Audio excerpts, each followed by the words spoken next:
वही अब आपको बताता हूं ग्राफिक्स के जरिए कि किस तरह से ईरान पर अटैक हुआ इजराइल के जरिए, कैसे एक साथ 1200 मिसाइलों से हमला हुआ है। ये आप देख रहे हैं ईरान का नक्शा, जिन जगहों पर अटैक हुए हैं उसके बाद एक के बाद एक लगातार हमले होते गए।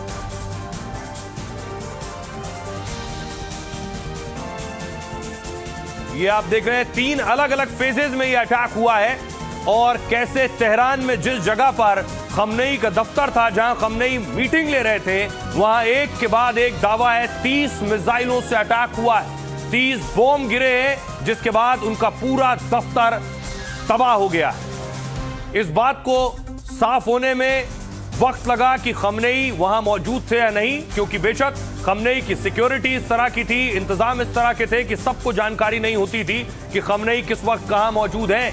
अटैक के बाद तस्दीक करने में वक्त लगा कि खमनेई उस हमले में मारे जा चुके हैं। और ये मैप के जरिए मैं आपको दिखा रहा हूं कैसे और कहां अमेरिका और इजराइल ने मिलकर स्ट्राइक की है और कैसे तेहरान तक अमेरिका और इजराइल की मिसाइलें पहुंची हैं।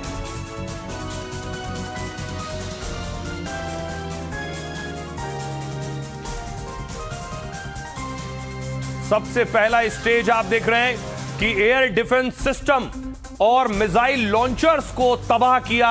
पहला स्टेज ये था। ये पहले स्टेज में आप रेड डॉट्स देख रहे हैं, यहां डिफेंस सिस्टम थे, उन्हें तबाह कर दिया गया। उसके बाद दूसरा चरण शुरू हुआ। दूसरे चरण में उसके बाद जो दूसरे चरण में जो दूसरे डिफेंस सिस्टम थे उन्हें तबाह किया गया। पश्चिमी ईरान को टारगेट किया गया जिससे तेहरान तक पहुंचा जा सके। और तीसरी कैटेगरी और तीसरा फेज जो था, तीसरे फेज में ये मिसाइलें और ये हमले तेहरान तक पहुंचे और तेहरान में ठीक उस जगह तक जहां खमनेई का दफ्तर है और अटैक होता है। तीसरे फेज में आप देखिए कि आसमान से अटैक हुए हैं फाइटर जेट्स के जरिए।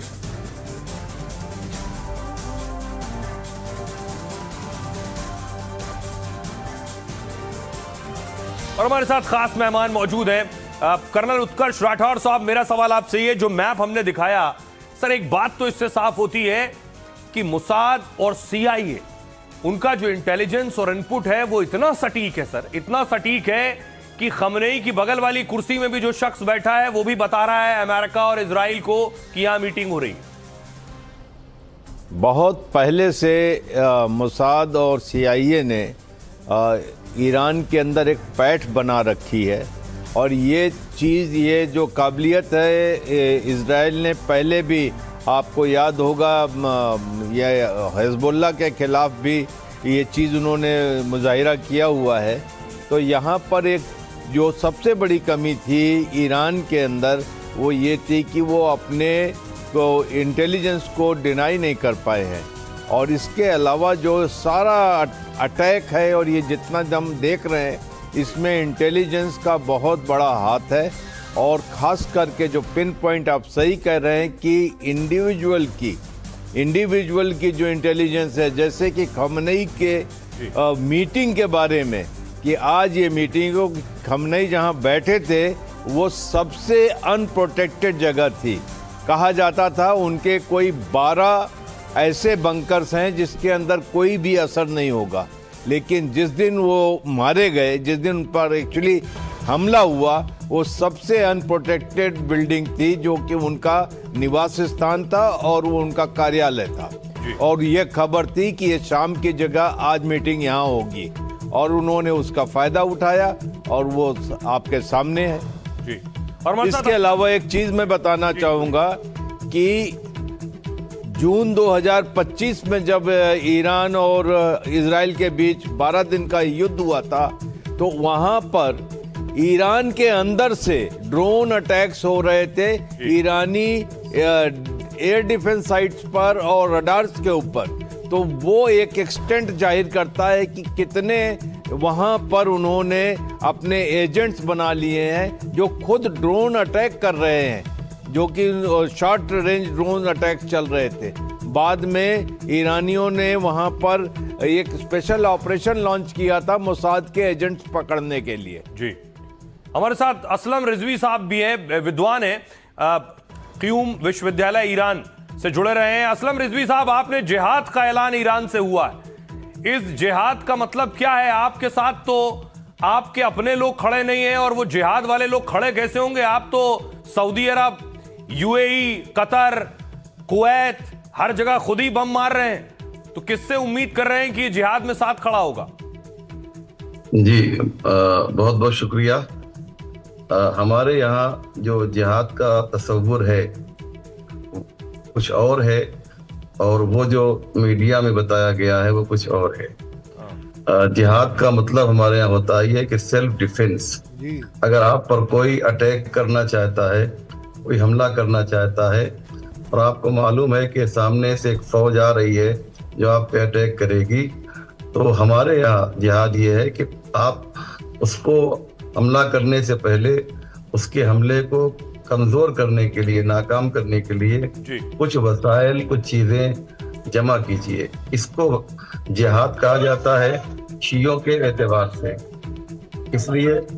इसलिए जो है हमारे यहाँ जिहाद का कॉन्सेप्ट बिल्कुल ही अलग है, और हमारे यहाँ जिहाद का मतलब अटैक नहीं है, डिफेंस है। और इसको हमारे यहाँ जिहाद, यानी ये जो जिहाद का कॉल दिया गया है साहब, ये जिहाद का कॉल है, अपनी सुरक्षा खुद करनी है।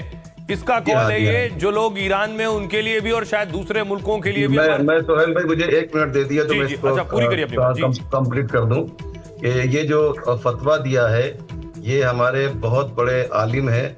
आपने जो अभी शुरू में इंट्रो में नाम लिया उनका, आयतुल्लाह नासिर मकारिम शिराजी हैं। ये टॉप 5 उलमा में आते हैं, जो शियों के 5 बड़े उलमा हैं। He is one of them, ये उनमें से एक हैं। और इन्होंने एक किताब लिखी है इसी टॉपिक पे, उसमें ये बताया है कि जिहाद में कभी भी हम पहले हमला नहीं करते हैं, बल्कि जिहाद का मतलब हमारे यहाँ ये होता है कि जब हम पे कोई हमला करने के लिए तैयार हो, तो हम भी उसकी तैयारी के लिए जो है पीछे ना हटें, बल्कि हम भी उसमें मेहनत करें ताकि दुश्मन हमको मारने ना पाए। यहाँ पर जो आयतुल्लाह मकारिम शिराजी ने जो कहा है वो यही कहा है कि आप लोग जिहाद के लिए आमादा रहिए, यानी जब कोई आप पे हमला हो तो ऐसा ना हो, क्योंकि मीडिया में भी आ रहा था कि साहब अमेरिका का ये फौज अंदर आने वाली है, और वो उनके जो है लोग, फौज भी अंदर आ सकती है, तो उनसे लड़ने के लिए आपको तैयार होना है, ये मतलब है, नहीं कि वो जिहाद। मैं आपके पास आऊंगा सर। रिजवी साहब, बहुत बहुत शुक्रिया इस तमाम बातचीत के लिए। तो जिहाद का मतलब रिजवी साहब बता रहे थे कि सेल्फ डिफेंस है।